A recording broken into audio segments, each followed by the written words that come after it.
Hello, welcome to Q&A with the rainbow. I asked a question on June 17th about what questions people may have about homelessness, and I got a few responses. Black girls are gold. She asked, what do unhoused people need the most from others looking to support? The most important thing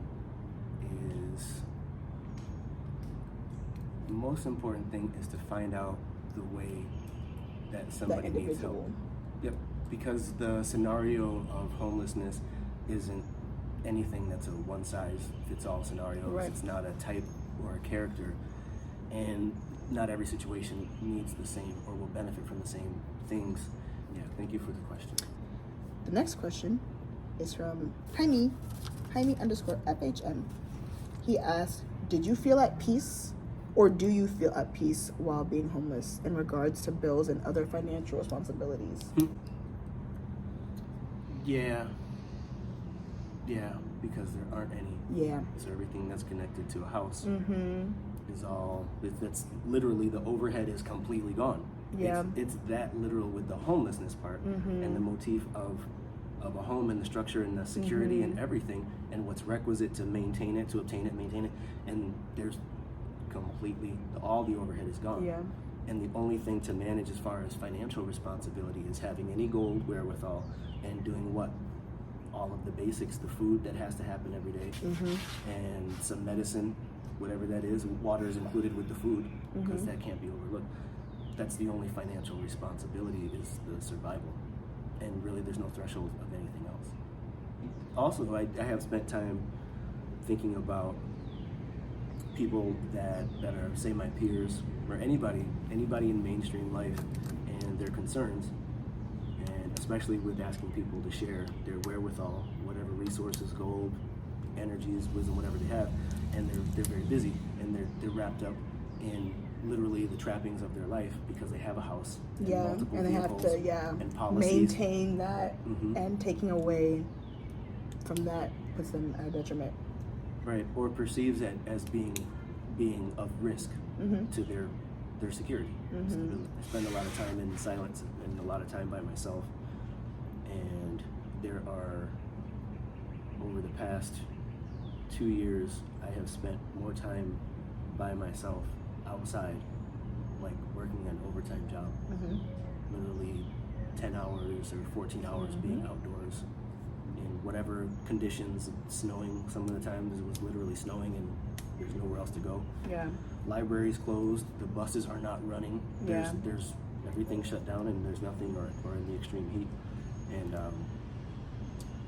it helps for me, it's helped me to comfort myself and to keep my perspective, keep my mind clear, my spirit clean, of thinking of what I do have. And then typically I think in terms of, don't focus on what I don't have. Right. However, when it's something that's a negative, what don't I have right now? I don't have any negative relation ties. I don't have the overhead like we're talking about. Mm-hmm. And those things definitely, that focus helps me with peace. Okay. What are you thinking? I'm thinking of songs. In the silence, I can hear inside my mind. In the silence, I can wear my disguise. In the silence, in the silence, yeah. Okay. It's just a song that, I've been playing for like the past hour. Okay, next is from _Little Love Dove. She asked, what led up to the homelessness? Awesome question. Thank you for your question. When I left from Syracuse, When? and that was What year? in 2011. Okay. I left from Syracuse, and that was the last time that I had my name on the rental policy, Mhm. on the leasing agreement. Mhm. After that, I got married in Los Angeles. Mhm. Being married in Los Angeles, I wasn't on the paperwork. Right. And when the relationship was over, it ended in a way where there wasn't a way for me to, I had not amassed cash enough Mhm. for starting an apartment. Mhm. The apartments over there at the time were about $2 to $3K. Mhm. And there was definitely no way to get anything going. So from that point, when the relationship ended, I had to obviously leave Yeah. the marital home, and that was the beginning. That was the actual physical beginning. But that wasn't 2011. No, that The was marriage. the marriage ended in 2015. So, Okay. Pardon. So thank you for that. So I left in 2011. The point about that is that's the last time I had my name Yes, on yes, it. yes. So But that's why I wanted to make sure, because like there's a See. gap. It wasn't 2011. No, when, it was 2015 Yeah. when I ended up leaving the relationship, and then I ended up being outdoors, unhoused, and then sleeping in various places, being creative about living arrangements. How to get shelter shelter and couch surfing. and couch surfing and being creative about hygiene, Yeah. showers, and food prep as well. Yeah. So what led to the homelessness? That's really the biggest thing is that I never found I never found the partnership that leads to plugging me into whatever my degree says to everybody I should have. Because Right. I have multiple degrees and multiple certifications, people say, oh, in this name of your school that you went to, oh, you went to Berkeley, so you get automatically should. It did get me. That connection did get me into my job situation with Greg Wells. Mhm. That was great. That is wonderful. It I worked. love Greg Wells. Yeah, seriously. Love Greg. Seriously. Producer for One of the Boys album by Katy Perry. It- Still gets played. We were playing it earlier today. Okay, go on. Yeah, and it was wonderful to Yeah. see two of my classmates literally in the same studio Yeah. because of that, the Berkeley connection Mhm. and the network, and then automatically knowing that the foundation of professionalism, musicianship, all of that's been proven, Mhm. especially as a graduate, not just Yeah. going. And that was great, but even in that scenario with that echelon of Hollywood producers Mhm. and award-winning status, there still wasn't enough cash for my position Right. that I could even pay for an apartment. Sounds like racism to me. I feel like in my answer to this question, what led to the homelessness, is the lack of being paid what is worthy. Yeah. Okay. That's just my 2 cents. Thank you. That was a great question. I hope that long-winded answer works for you. And then this is the last question that I got from RP_Flash. And he asked, besides the physical displacement, how does being homeless affect the mental state? The sense of abandonment and the break of the trust from sacred bonds from childhood, bonds of family, whatever family relationship. That is a mental distress that is ouchy Yeah. all the time, because there's no reason for me in my path. I haven't done anything for the abandonment thing, to not be tucked in, taken from outside, and here, no, we're not going to let you go back outside until we have what's the plan and all the good things. And it's the most hurtful thing. It's the most physically inescapable consequence. Yes. It doesn't matter all the different mental health techniques that I have. It's still that because of these things that are so ouchy to me, I'm actually ouchy hungry, and I can't do anything about it because there's nothing that I can do to go get it. Yeah. That's the hardest thing, is to not go nuts thinking about people, not to let any of the dark spirits to talk in my ear, in my spirit. I've dispatched them since a long time ago, that whatever spirits are around the area, they don't get audience with me. Yeah. However, I still know what the conversations can be. Yeah. And I definitely am clear. And it's easy for me now. I've had a lot of practice. A lot of practice. And even sometimes I've talked myself through conversations with people that have betrayed me.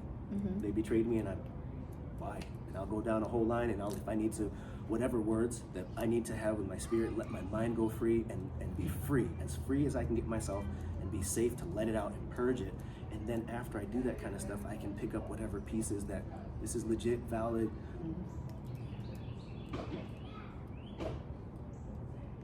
I feel like it's so, reading this last, like the last question, it's so interesting because before we were recording, we were talking about how deceptive our pain in our family, we are healers. We have always been caretakers to some degree, and how deceptive our struggles and distress can look. People have commented on that with me in the past several months. Anyone who knew that my dad was missing, car broke down, kicked out of home, those basic things. Oh, and job. Couldn't get to my job anymore, so there was no job. And it's like, how do you still look so bright? How do you still have a smile on your face? There is something about the way that there's a mental resilience that I've noticed within my family. I'm outside and it's upsetting. It's upsetting to be outside. It's upsetting the heat is aggravating. It's hot. Bugs are aggravating and they bite. Yeah, I'm hot. I'm outside. I feel yucky. I'm stinky. Yeah, I can't go shower. Like, the basic facilities are not readily available, but there is the mental resilience. So it's like, being homeless is I feel like there is a negative mental effect, and also you didn't say this, but the hypervigilance of being outside and then watching your back and being on guard all the time for police or for wild animals or drunk. Yeah, I was gonna say the people who are in altered states of mind and who are not conscious and safe in their presence. So your mental state, you're able to alter your mental state to make it okay, to make it tolerable for the situation that it is.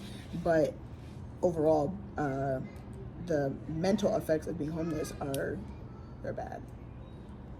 I wanted to tell you something about the thank you for talking about the different aspects of mental health. See. And so I can come up with all of the SOPs, and I've definitely proven my resilience and the family resilience that you've spoken to. I have nothing but examples, stories from the last 7 months, and all the stuff that I can do. It still doesn't change the fact that I'm in danger all the time, and that's a mess. That's like it's similar. It's not the same as combat, but I told a friend of mine recently, I'm under siege in a way, because my mind I'm never relaxing no matter what. I'm sleeping on the park bench, and I have a good relationship with the people that are here, and I got comfortable with the dog I got the wild, the whole one that chased us that one time. But so I healed that relationship thanks to you again. You're welcome. And it helps me, and then my relationship with the squirrels over on that side of the park, and all that kind of stuff. And the cat who comes and gets with the bugs. And then the cat that's a really good climber of this fence. And those things all help me. I take all the energy from all of the everything, and then the presence and the sound of children and birds is always a comfort for me, because I know when there are no children present and there are no birds anywhere audible, that there is something bad about this area, whether it is past, present, and bound. Yeah. As much as possible. As much as possible. I cannot relax right now. It's a truth that I know. Like, I can't relax.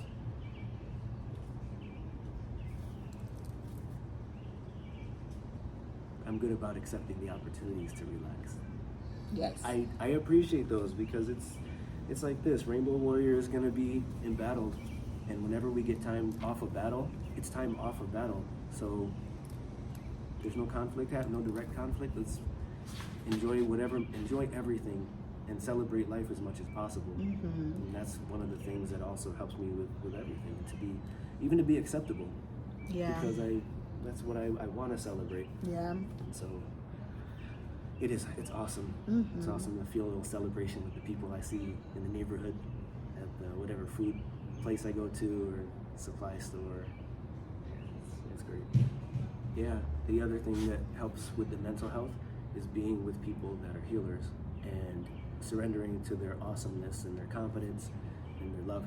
So when you're around somebody and you're next to them and they say, I can help you, I'll help you, I can help you like that, I will hold your hand and help you to heal, 'cause you are my dad.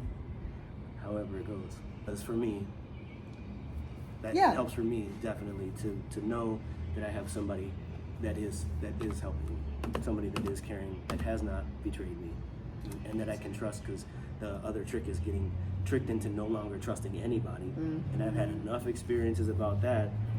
Like, nope, trust the right ones, Yeah. hold the hands, Yeah. and giggle. See. Sweet. So we're gonna wrap this session of Q&A with Rainbow and Moon Fairy, and thank everybody for all of your questions, all your love, all your considerations, all of your assistance, all of your sharing. Thank you. Keep being healthy. See. And I'll put a link to the GoFundMe. If you want to contribute and help so that he doesn't have to be homeless anymore. Yay! That would be wonderful, because a sense of stability would be wonderful, life-changing, vital, imperative. I don't know, lots of other adjectives for helpful, and I would really like to not be having this conversation next year. Or ever again, actually, because I'm tired of this conversation. I'm tired of the struggle. Yeah, thank you. Thank you for listening. Thank you for tuning in. Thank you for helping. And yeah, bye.